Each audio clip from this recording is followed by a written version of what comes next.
Hello there, and welcome back to Away from the Game. This is our second episode. I'm your host Ruaridh, and today I've got a special guest who'll be talking about their experiences playing professionally for football at a young age and their time at the training academies. So, without further ado, you want to introduce yourself, Andrew? Hello, my name's Andrew Gaffney, 20 years old, and I came through St Mirren's Academy. Well, good to meet you, Andrew. Nice to meet you too. So, how did you get into football? What inspired you? I think my dad, to be fair, from start kicking a ball when I was 4 or 5, my dad was always wanting me to do it, so that was probably it, really, yeah. That sounds like a good start. Exactly, mate, exactly. Was there any kind of big footballers you looked up to? Steven Gerrard, till he went to Rangers, obviously. Steven Gerrard was always my idol, because all my uncle's side are Liverpool fans, so Steven Gerrard was the one that I wanted to be like, really. Ah, good choice. So, yeah. Always had him on the match attacks. Oh yeah, he was great. Loved that. We 100 Club, loved it. That was brilliant. So how did you know football was what you wanted to do professionally? Probably how good I was, to be fair. I know that sounds fucking shit, but no, it's just from a young age I was always like better than everyone. I know that sounds cocky and that, but I don't know. See, because I was so good, I just thought this is all I want to do, really. Like, school never really interested me until obviously I had to, but yeah, just because I think that is it, just because I was better. I just thought I wanted to do it for if you're good at it, you might as well just keep going with it, see what it leads. Exactly. So, what teams have you played for?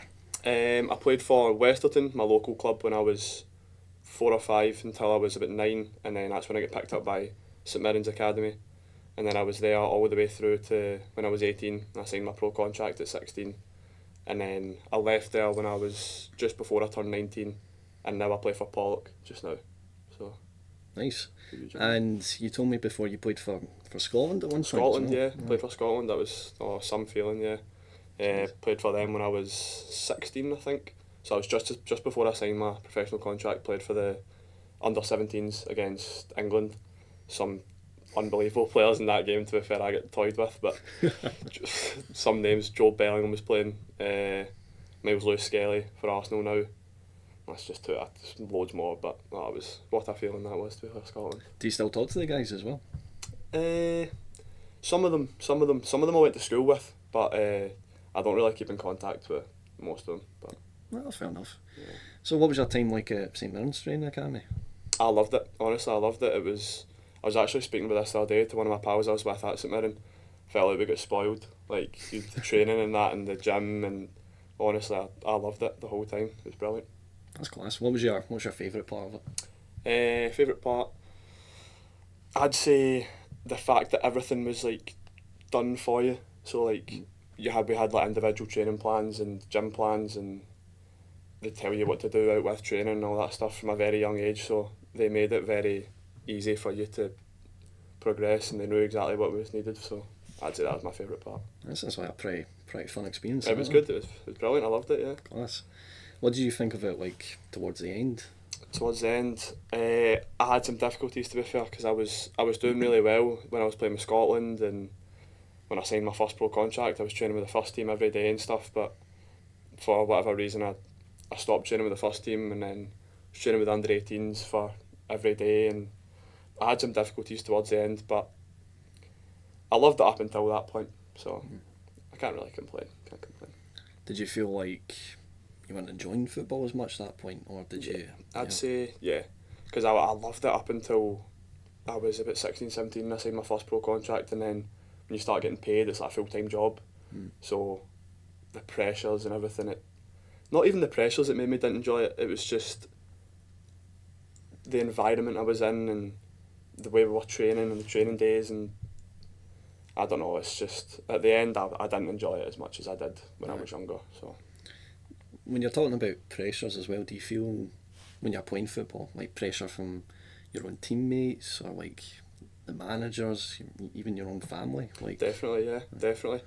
My main thing is my dad. My dad comes to every game, and if I have a shite game, sorry for language, we can bleep it out. Okay, good. If I have a bad game, my dad's always the first to tell me, and that's the one thing. Because see, my manager, like obviously he's there to help me, but if I have a bad game, my dad's opinion means a lot to me. So if I have a bad game, I feel like I've let him down. And my mum comes to a lot of games now, so it's they two that I really do it for. So yeah, that's that. I think the pressure from like the team and my teammates and stuff, I can handle that. Like, I've been through it. I know what it's like, but I think my family's the main thing for me. Well, I mean, it sounds like you've got a really supportive dad. Yeah, so that's you can't ask for more than that. Oh, 100%. No, the kind of pressure, probably like yourself, for a lot of guys as well. It's just, I need to play my best all the time. I need to do my best all the time. But does it get to you, or do you? Yeah, it does. It does, because if you go through a bad run of games, everyone does. It's really hard to go into training every night and be motivated to go and work harder than everyone else. Because if you have a bad run of games, you're out the team. So you need to then. You can't be slacking or feel sorry for yourself. You need to just go in and be motivated, and that's really tough to do sometimes. I can imagine. Yeah, that's the pressure with that's quite tough. Now, when you went to school as well, and obviously you've been playing from quite a young age, did you feel like you were treated differently because you're like such a professional? You're playing for Scotland. Yeah. You know? Yeah, slightly. Yeah. I went to Holyrood, so that was like a performance school. So they select like 7 or 8 boys from each year to go and like, it was nowhere near my like local, so I'd be trekking. Like, I was going to Hampden or staying Bearsden, so it was a bit of a mission for me. But yeah, at that school you do get treated slightly differently because like everyone thinks you're like cocky and the performance school boys, but I never really let it get to me really. I didn't really care. They don't really know you. No, exactly. Yeah, exactly. They didn't know me until I went. So yeah, you can see it slightly. The conversations with other boys that would be different to you, but yeah, slightly. So when you're playing professionally, can you give us an example of like what a usual week would look like? What kind of like training and games? Yeah. So I was full time at St Mirren, and then I was out on loan at Berwick. So we were training in Edinburgh. So the first 3 days of the week, so Monday, Tuesday, Wednesday, would be during the day with St Mirren, and then Tuesday night I would also be going to Edinburgh to train with Berwick. And then on a Thursday, which would normally be the St Mirren's day off, we'd have to go and train with the loan teams again the Thursday night, and then Friday morning was St Mirren again, and then you'd play on the Saturday. So the only day off you'd get really is the Sunday. So it was tough, to be fair, because it was an hour and 10 minutes for me to get to training Tuesday, Thursday, and then you wouldn't get given a day off at St Mirren either. So it was. So it's just back and forth, constant training time. So that was tough. Do you feel like it should be less for players like yourself? I think so. I think, especially if you're out on loan, some days we were expected to go in and train on the Tuesday. Even for me, for example, I was expected to train with the under-18s on the Tuesday, and say they were doing like a running drill or something that was really tough.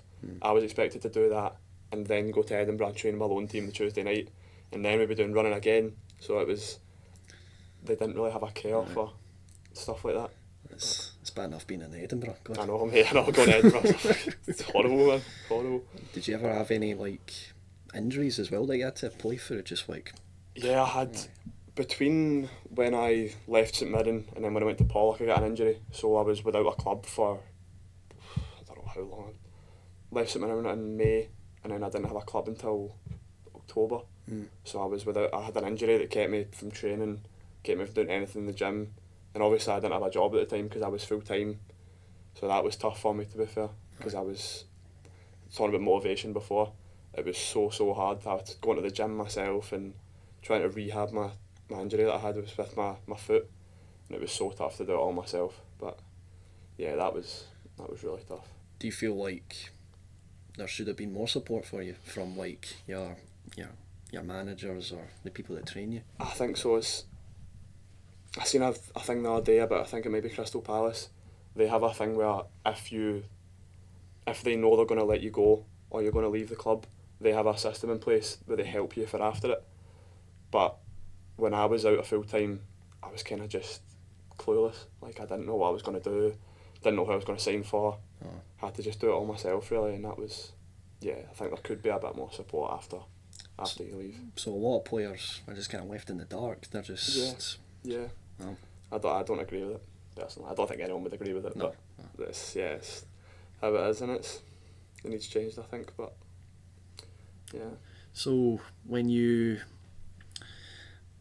playing and you're just, like you said, you have a week where it's just non-stop, how do you switch off? Like, are you just like in this kind of mindset the whole time, or do you get a chance just to break, talk to people? Yeah, it's tough because obviously your family are working and all that, so we'd finish training at 2:00, you'd get back for 3. Obviously everyone's still working at the time, so I'm just waiting to go to training again at night. So when I do get a time to switch off, it's the Sunday really. It was the Sunday really. So I just try and do stuff away from football. So just don't think about it, just switch off. Do stuff with my mates, my girlfriend, that's my way of switching off really. A bit more of a normal life. Yeah, exactly, yeah. Because you are in that mindset all the time of just like football. So it's it takes its toll on you. So I think it's really important you switch off. Aye. Definitely. Do you have any like techniques for it, or just like any way you yourself just are able to switch off? I don't really have any techniques, to be fair. I just, on the Sunday, I just try and, even like with the nutrition and stuff, I know that's kind of off topic, but No. you would prepare for training every time. So on a Sunday, I'd eat what I want for my lunch or my dinner or that. Just like stuff like that just helps you switch off completely. Start fresh on the Monday and then straight back in that mindset again. But I didn't really have any techniques, to be fair. Just That makes it sound more kind of like technical. Nah, I guess. it does. Sorry. Okay, well, just to kind of finish off with it then, is there anything you'd say to young guys, young girls who are going into these training academies? Like, what advice would you give them? The one thing I'd say is just enjoy it. That's the only thing. Because I used to struggle really with like performing, like, it's hard to explain. I used to get really, really nervous before games. So like I used to like not be able to eat and stuff. But like I think the one thing is you need to just remember that you're in a position where loads and loads of people would love to be in. So I think you need to just enjoy it. Because see, when I was with St Mirren, all my pals at my local club were always asking me like, can you get me a trial and that? Like, I want to be in your position. But Aye. and you need to just remember that like loads of people want to be there. So just please try and enjoy it. That's the only thing. Well, obviously work hard and do what you need to do. But Aye. at the same time, just enjoy it. That's the one thing I'd say. I think that's pretty good advice. Yeah. So, Excellent. Well, it was great to have you on, Andrew. thank you very much. Thank you. We'll be joining Andrew again in the next episode, along with Gallagher, who was in our first one, and we'll be discussing more about the academies themselves and what we think improvements need to be made. Thank you again for joining us, and we'll catch you hopefully in the next episode. I'll see you guys later.